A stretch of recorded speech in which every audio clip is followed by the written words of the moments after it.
इदम श्री सद्गुरुवे नमः। जन्म शताब्दी पुस्तक माला 80 डे 8 देव पूजन का मर्म समझें। परम पूज्य गुरुदेव की दिव्य प्रेमनाओं, भक्ति का दिव्य रस और उसके बाद देव पूजन की दिव्यता बताते हुए गुरुदेव हमारे भीतर के विकारों को बाहर कर रहे हैं और हमारे अंदर एक मस्तिष्क में एक संतुलन की एनर्जी को क्रिएट कर रहे हैं कि किस तरह अध्यात्म को धुरी बनाकर हम भौतिक जीवन में, सांसारिक जीवन में सफलता प्राप्त कर सकते हैं। और गुरुदेव कह रहे हैं कि हमारा बैलेंस इतना ज्यादा बिगड़ जाता है कि थोड़ी सी खुशी आती है और हम उस खुशी में डूब जाते हैं, इतना डूब जाते हैं कि उस खुशी को सेलिब्रेट करने के लिए गलत काम कर लेते हैं। जैसे न्यू ईयर का सेलिब्रेशन है, न्यू ईयर का सेलिब्रेशन कितना दिव्य होना चाहिए और हम पूरी पूरी रात क्लब्स में निकाल देते हैं, व्यसनों में निकाल देते हैं।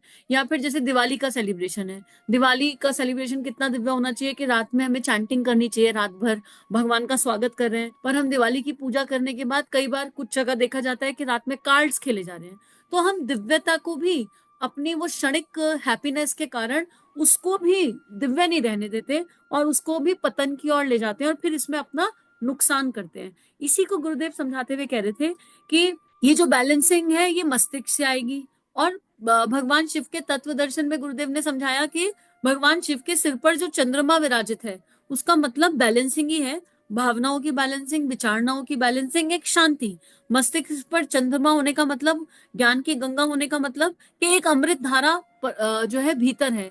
तो अगर हम भगवान शिव को मान रहे हैं, अगर हम भगवान राम को मान रहे हैं, अगर हम भगवान के किसी भी रूप स्वरूप को मान रहे हैं, तो हमको उनके स्वरूप से भी बहुत कुछ सीखने को मिल सकता है। स्वरूप ध्यान की बहुत ज्यादा विशेषता बताई गई है। पर हम पूज्य गुरुदेव चाहते तो गायत्री माता का चित्र देते नहीं, पर उन्होंने गायत्री माता का चित्र दिया क्योंकि मानव मन इमेजेस पर काम करता है। और जब हम किसी फोटो का लगातार चिंतन करते हैं तो हमारा इमोशन जुड़ जाता है। आप अपने घर में आज किसी भी उम्र में आपका बच्चा हो, आप बचपन की कोई फोटो निकालिए, आपको उस फोटो से रिलेटेड इंसिडेंट याद आ जाएगा या एक इमोशन या एक मेमोरी क्रिएट हो जाएगी। हमारे ब्रेन जैसे ही कोई इमेज देखता है तुरंत एक इमोशन क्रिएट होता है। आप कोई अश्लील फोटो देखो, अगर आपको पसंद नहीं है तो वो देखते के साथ ही आपके मन में एक चिड़चिड़ाहट आएगी। इमेजेस इमीडिएटली हमारे इमोशंस को ट्रिगर करती हैं। ये विज्ञान है। बालक हो या बड़ा हो, ब्रेन किसी भी स्तर का हो, अगर आप एक काली दीवार देखोगे तो आपको अजीब फीलिंग होगी। किसी घर में जाओ और पेंटिंग्स बहुत सुंदर बनी हुई हैं, घर में बहुत सारा कलरफुल है, दीवारों पर बहुत दिव्य पेंटिंग्स हैं, तो वो हमारे को एक इमोशनल फीलिंग देती हैं। तो इसी आधार पर गुरुदेव कह रहे हैं स्वरूप ध्यान। अगर भगवान शिव को देख रहे हैं तो स्वरूप ध्यान क्या है उनका। अगर आदिशक्ति माँ गायत्री सामने है तो वो क्या है, वो माँ है, वो यौवनी है। माँ गायत्री को कोई एजेड तो दिखाया नहीं, 60-70 साल की लेडी तो दिखाई नहीं, एक 19-20-21-22 साल की एकदम दैवीय युवती दिखाई है जो हंस पर विराजित है। तो वो क्या है कि हम नारी को माँ के समान देखें, वो एक फीलिंग दिखाई गई है। और नारी जब देखे गायत्री माँ को तो अपनी दिव्यता को समझ सके कि whatever as I am in, I am Gayatri, मेरी ये दिव्यता है। मेरे एक हाथ में क्या है, वेद है, यानी मैं नारी हूं तो क्या हुआ, मुझे वेदों का ज्ञान होना चाहिए। मैं नारी हूं तो क्या हुआ, मुझे शास्त्र समझ में आने चाहिए। एक हाथ में कमंडल, कमंडल का मतलब पूरा ब्रह्मांड, कमंडल का मतलब ये कि मैं नारी हूं तो क्या हुआ, मेरे हृदय में पूरा ब्रह्मांड समा जाए, इतनी क्षमता मुझ में होनी चाहिए। और अंदर उसमें अमृत भरा हुआ है, जल भरा हुआ है। तो माँ गायत्री का स्वरूप हंस पर, यानी विवेक बुद्धि पूरी जागृत रहे। हम अंधश्रद्धा में नहीं जाएंगे, हम हंस के समान सारी प्रवृत्तियों को, दैवीय प्रवृत्तियों को उठाते हुए चलेंगे। तो जो स्वरूप ध्यान है उसकी बहुत विशेषता है। और स्वरूप ध्यान में हम किसी भी एनर्जी से कनेक्ट हो जाएं, जैसे भगवान शिव से कनेक्ट हो रहे हैं, उनका बालक बन के कनेक्ट हो रहे हैं, तो हम अपने परम पिता के पास बैठे, फिर उनसे हम क्या सीख सकते हैं। तो यही गुरुदेव ने बताया कि भगवान शिव को तो मान रहे हैं, माँ गायत्री को तो मान रहे हैं, भगवान राम को तो मान रहे हैं, भगवान कृष्ण को तो मान रहे हैं, पर उनका स्वरूप ध्यान करके उस तत्व को नहीं जान रहे। जब तक तत्व को जानेंगे नहीं, ब्रेन में बैलेंसिंग आएगी नहीं। भगवान कृष्ण की लीलाओं को देख देख कर आनंदित होना एक अलग बात है, वो टेम्परेरी आनंद है। लेकिन भगवान कृष्ण की लीलाओं को जानकर, समझकर, उनके तत्व दर्शन को और उस रस को पीकर आनंद की अवस्था में जाना एक बात है। आनंदित होना टेम्परेरी है, आनंद की अवस्था परमानेंट है। गुरुदेव हमें उस अवस्था की ओर ले जाना चाहते हैं। और गुरुदेव कह रहे हैं कि भगवान शिव के दिमाग से, उनका बैलेंस था दिमाग, ज्ञान की गंगा, अमृत की धारा, ज्ञान की धारा प्रवाहित होती रहती थी। हमारा मस्तिष्क स्वयं ज्ञान से भरा रहे, अपने को श्रेष्ठ विचारों से भरे, सारे समाज में ज्ञान की गंगा बहाते चले। क्या गुरुदेव कह रहे हैं, गुरुदेव यही कह रहे हैं कि इन चीजों को समझो और अपने आसपास अपने परिवार में सबको बताओ, अपने तक इसको सीमित मत रखो। शंकर भगवान भूत प्रेतों के साथ प्रेम करने वाले हैं, भूत प्रेतों के हाल सुधारने के लिए खड़े होने वाले हैं, पापी और पतित लोगों को सहारा देने वाले हैं, ऊंचा उठाने वाले हैं। सच्चे अर्थों में शिव भक्त वही कहे जा सकते हैं जो शंकर भगवान के जैसे सभी से बराबर प्यार कर सके। यानी बुराई को मत देखो, कोई व्यक्ति है उसकी अच्छाई को देखो, और उसकी अच्छाई को देखते हुए उससे प्रेम करो, उसके प्रति करुणा रखो, संवेदना रखो, और फिर बुराई को हटाने का प्रयास। जैसे एक माँ अपने बच्चे को, जब बच्चा सूसू पोटी करके उसमें बिल्कुल सड़ जाता है, तो माँ क्या बच्चे से घिन करती है?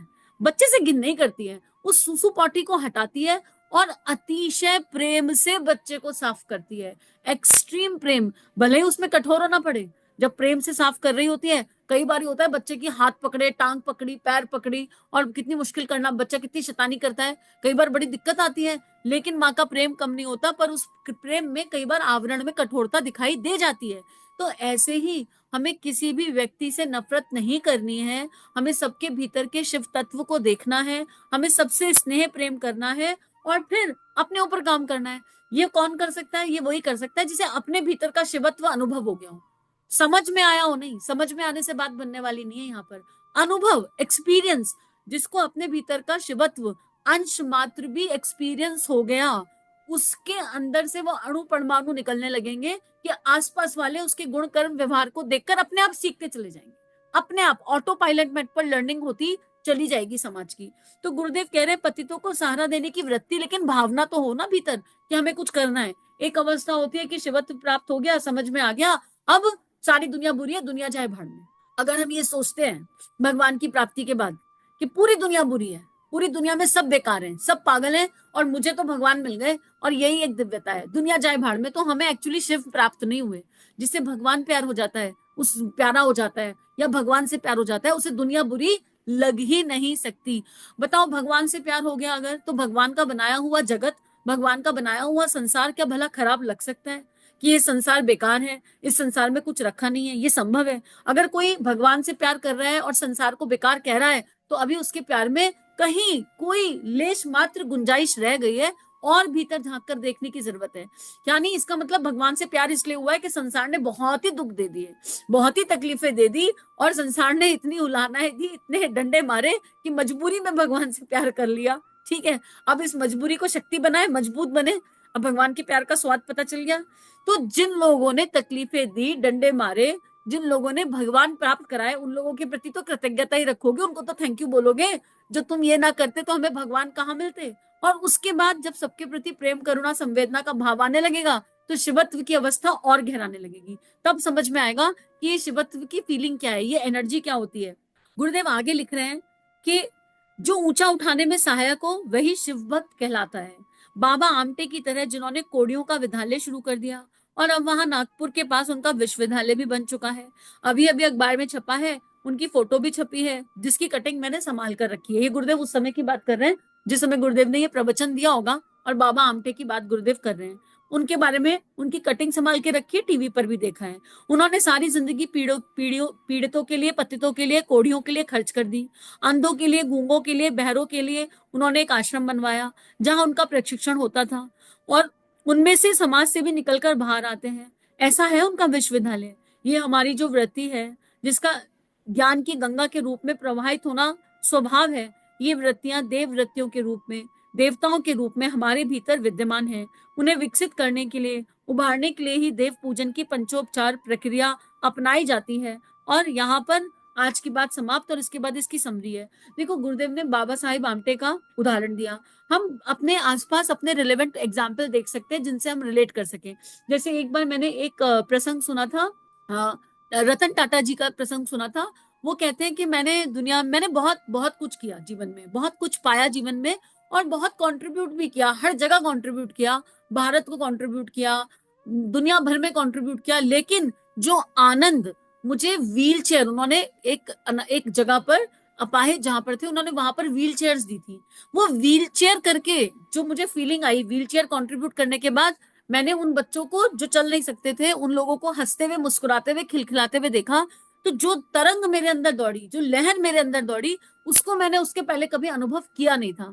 यकीन कीजिए, जो देने वाली एनर्जी होती है ना, देना मतलब दानी भाव से नहीं, कॉन्ट्रीब्यूटिंग एनर्जी, जब आप माध्यम बनते हैं, हम माध्यम बनते हैं किसी के चेहरे पर एक निश्चल मुस्कान का, तो जो अंदर प्रसन्नता होती है ना, वो देह भाव की नहीं होती, वो दैविक प्रसन्नता होती है। वो ऐसा होता है कि हमारे ही इष्ट हमारे भीतर से मुस्कुरा रहे हैं और हमको प्रोत्साहन दे रहे हैं और आगे बढ़ने का। मान लीजिए हमें ये फीलिंग ही ना हो, ठीक है, जैसे ये स्वाध्याय चल रहा है, ठीक है, अब इस स्वाध्याय में अगर किसी को कोई स्माइल आ जाए या किसी के जीवन में कोई चेंज आ जाए, ठीक, और वो मुझे आके बताने लगे कि हमारे जीवन में ऐसा ऐसा परिवर्तन आया, तो ना एक आत्मिक प्रसन्नता होती है, एक आत्मिक आनंद होता है, और लगता है अच्छा मानव जीवन सफल हो रहा है, ठीक दिशा जा रहा है, मतलब जो गुरुजी चाह रहे हैं वो हो रहा है, अपने आप हो रहा है, हमने तो कुछ किया नहीं फिर भी हो रहा है। पर एक बहुत प्यारा फ्लेवर डेवलप होता है, ये फ्लेवर भगवान का आशीर्वाद होता है। भगवान ये स्माइल क्यों फील कराते हैं? ये स्माइल अहम की नहीं है, ये स्माइल कर्ता भाव की नहीं होती है, ये स्माइल मैंने किया की नहीं होती है, ये स्माइल होती है कि भगवान ही देह से मुस्कुरा रहे हैं ताकि आगे मोटिवेशन मिले, और ये मोटिवेशन दैवीय हो जाता है, ये मोटिवेशन ईश्वरीय हो जाता है, ये मोटिवेशन और दैवीय काम करवाने के लिए, क्योंकि वो आनंद इतना ऐसा वाला होता है ना, बड़ा ब्यूटीफुल आनंद होता है, ऐसा लगता है आहा कितनी अच्छी फीलिंग आई। अब इसमें क्या होता है, संसार से आशा अपेक्षा नहीं रहती, इसमें ये वाली फीलिंग नहीं आती कि अब कोई सुने तो कोई बताए तो कैसा लगा और क्या हुआ, अच्छा था कि बुरा था, किसी से प्रमाण नहीं चाहिए होता, किसी को जजमेंट मतलब कोई जज करके देखे और हमें क्रिटिक के जैसे बताए, वो फीलिंग नहीं होती। बस इसमें क्या होता है, इनसाइड मोटिवेशन कहते हैं इसे, दैवीय इनसाइड ईश्वरीय मोटिवेशन जो अपने आप मिलता है। जैसे परम पूज्य गुरुदेव ने 3200 किताबें लिखी, तो एक दिन में तो लिखी नहीं होंगी 3200, जिन्हें हम पढ़ने जा रहे हैं, जिन किताबों को हम पढ़ रहे हैं, अब लगभग 80 तो ये हो गई, और इसके अलावा भी और किताबें पढ़ रखी हैं। चैनल पर भी कम से कम आपको 95 बुक मिल जाएंगी। संभव तो है नहीं 95 बुक 2-3 साल में पढ़ना, तो कोई तो है जो बड़े प्यार से बैठा है, जबकि शक्ति आप लोगों का प्यार, समूह की शक्ति, ईश्वरीय प्रेरणा मिलाकर ये करवा रही होंगी। लेकिन गुरुदेव ने जब पहली किताब लिखी होगी, उसके बाद 3200 किताब कहाँ से जन्म ली होंगी? 3200 किताब ऋषि शक्तियों से जन्म ली होंगी। भीतर एक आनंद आया होगा, एक फीलिंग आई होगी, एक अनुभव हुआ होगा, एक अनुभूति हुई होगी, और आगे वो लेखनी का प्रभाव चलता रहा होगा। कबीर दास जी के दोहे जब जन्म लिए होंगे, तो एक बार में सारे दोहे नहीं आए होंगे। वो जो इनसाइड मोटिवेशन होता है, जो दैवीय प्रभाव होता है, वो ईश्वरीय प्रभाव होता है, वो प्रकट होने लगता है। मीरा के पद एक बार में नहीं आए होंगे। तो गुरुदेव यहाँ यही कह रहे हैं, ये ना गूंगे का गुड़ जैसा है कि एक बार इस यात्रा पर चलकर देखिए, एक बार भगवान के सही तत्व दर्शन को समझकर देखिए, एक बार देव पूजन के सही मर्म को समझकर देखिए, और एक बार मानवता के लिए जीकर देखिए। एक बार मानव है, मानवता के लिए जीकर देखिए। अपने आसपास जो भी कुछ ऐसा घटित हो रहा है जो ना होने योग्य है, उसको ठीक करें, और अपने आसपास से पहले अपने भीतर देखिए कि हमारे भीतर ऐसा क्या क्या घटित हो रहा है जो घटित नहीं होना चाहिए। और उसके लिए देखो, उसके लिए शॉर्टकट नहीं है भाई, कोई ऐसा कोई शॉर्टकट नहीं है। एक बच्चा भी पैदा होता है ना, तो 9 महीने गर्भ में रहता है, तो कम से कम 90 ऑडियो तो सुनो, कम से कम 40 ऑडियो तो सुनो, कुछ तो करना पड़ेगा। ऐसा नहीं हो सकता कि आपने ये 80 नंबर बुक का 8 नंबर ऑडियो सुन लिया और आपके पास सारे मैजिक प्रकट हो गए। अच्छा, अपने मन को कैसे रीड करना है, विचारों को कैसे बैलेंस करना है, भावनाओं को कैसे जानना है, या हम तुरंत एक ऑडियो सुनकर शांत हो गए, नहीं। पर ये बीज है, हर एक सिंगल ऑडियो एक बीज है। अगर इस ऑडियो को सुनकर आपके चेहरे पर एक क्षण की स्माइल आई, या ये कोई भी ऑडियो सुनकर 1200-1500 जो भी ऑडियो चैनल पर है, कोई भी सुनकर आपके अंदर एक तरंग आई, या आपके अंदर ये आया बात तो ठीक है, कुछ तो सही सा कहा जा रहा है, तो वहां पर रुको मत, ये बीज डाला गया है। अगर बात सही है और कुछ सही कहा जा रहा है, तो क्यों ना हम अपने 90 दिन लगाएं 15 मिनट रोज, क्यों ना हम अपने 40 दिन लगाएं 15 मिनट रोज, और क्यों ना हम सुन करके देखें, क्यों ना हम 2-4 किताबें सुन लें। एक किताब के ऑडियो ही कितने होते हैं, 10, 15, 20, जन्म शताब्दी के तो इतने ही बन रहे हैं, एक पेरेंटिंग के ज्यादा बने। तो अपने आप से ये कमिटमेंट लेने की जरूरत है कि भगवान ने दरवाजा तो खड़खड़ा दिया, क्योंकि और हमने खोल दिया। जैसे आपने ये कहा कि हाँ कुछ तो अच्छा सा है, कुछ तो डिफरेंस है, तो मतलब हमने दरवाजा खोल दिया। अब अगर हमने दरवाजा खोल दिया, अतिथि को गेट पर थोड़ा ना रखने दोगे, खड़े रहोगे, उसको बोलोगे ना भीतर आओ। ऐसे थोड़ा कि हमने दरवाजा खोल दिया हृदय का, हमको अच्छा लगा, देखा और फिर दरवाजा बंद कर दिया। आपके घर कोई गेस्ट आता है तो क्या आप ऐसे करते हो कि दरवाजा खोला, अच्छा आप आ गए और फिर दरवाजा बंद, जब बाय बाय टाटा, ऐसे तो ना करते हो। तो जब आपको अच्छा लग रहा है, आपके चेहरे पर मुस्कान आ रही है, या आपका दिमाग कह रहा है कुछ तो है, बात में दम तो है, अच्छी तो लग रही है, तो फिर दरवाजा खोलो ना, मुझे अंदर आने दो ना, मैं तो तैयार बैठू। गुरुजी मुझे गोदी लेकर आपके अंदर आना चाहते हैं, आने दो ना, खोलो दरवाजा। अब आऊंगी कैसे? आऊंगी तो ऐसे ही कि आपको 90 ऑडियो सुनने पड़ेंगे, 40 ऑडियो सुनने पड़ेंगे, क्योंकि गुरुजी आएंगे। ये देह भी तो आपके साथ साथ स्वाध्याय कर रही है, अपन एक साथ सीखेंगे।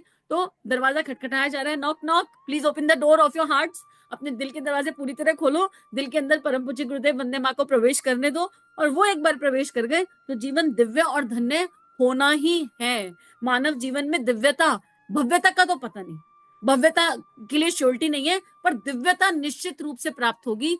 इतना सुकून होगा कि उसके लिए शब्द नहीं है, उसको बताया नहीं जा सकता। और वो सुकून ही तो है कि एक एक जरा जरा सा पैराग्राफ पढ़ो और इतनी सारी बातें निकल कर आती हैं। ये क्या है? ये ऐसी वाली फीलिंग है, हाय यार गुरुजी ने इतना सारा दिया है, सब कुछ बढ़ जाए, सब कुछ निकाल के सब कुछ कह दो। क्या पता कोई एक लाइन किसी के अंतःकरण को स्पर्श कर जाए। और ये सब अवस्था हम सबकी हो सकती है। ये केवल एकाकी अवस्था नहीं है, हम सब वहीं पर हैं और हम सब ये कर सकते हैं। तो आइए एक दैवीय संकल्प लें। अब हम पूजा पाठ के तत्व दर्शन को समझकर देव पूजन करेंगे। फिर चाहे कोई 16 संस्कार हो, फिर चाहे घर में अगरबत्ती जलाना हो, चाहे घर में दिया जगाना हो, चाहे घर में धूप बत्ती करना हो, चाहे श्राद्ध तर्पण करना हो, हम कुछ भी करें, जन्मदिन भी मनाना हो, हम कुछ भी करें, हम उसके तत्व दर्शन को जानकर, उसके भीतर छुपे मर्म को जानकर उस कर्म को करेंगे। हमारा पूजा पाठ मात्र क्रिया नहीं रहेगा, वो एक दैवीय कर्म, दैवीय भावनाओं से बन जाएगा और हमारा मस्तिष्क बैलेंस हो चुका है। ये मान लो अब हम बैलेंसिंग की दिव्य ऊर्जा पर हैं। इसी के साथ इस स्वाध्याय को गुरु चरणों में अर्पित समर्पित करते हैं। इन भावनाओं को विश्वव्यापी बनाने के लिए आप लोगों को बहुत बहुत आभार। सभी अपना ध्यान रखिए। 21वीं सदी उज्जवल भविष्य, जन जन में देवत्व का जागरण, आत्म सुधार समाज की सबसे बड़ी सेवा, अपना दीपक आप बनो। जी हाँ, ये सारी बातें हमें सिखाई आचार्य पंडित श्री राम शर्मा ने। परम पूज्य गुरुदेव की लेखनी ने इस जीवन को एक नई राह दी, आनंद दिया, और अब उनकी लेखनी को जन जन तक ले जाना, यही मात्र एक उद्देश्य है। इसमें आपकी सहायता की आवश्यकता। आइए इस लेखनी को विश्वव्यापी बनाएं, जन जन तक इसको लेकर जाएं। चैनल को लाइक कीजिए, सब्सक्राइब कीजिए और सभी से शेयर कीजिए। इदम श्री सद्गुरुवे नमः।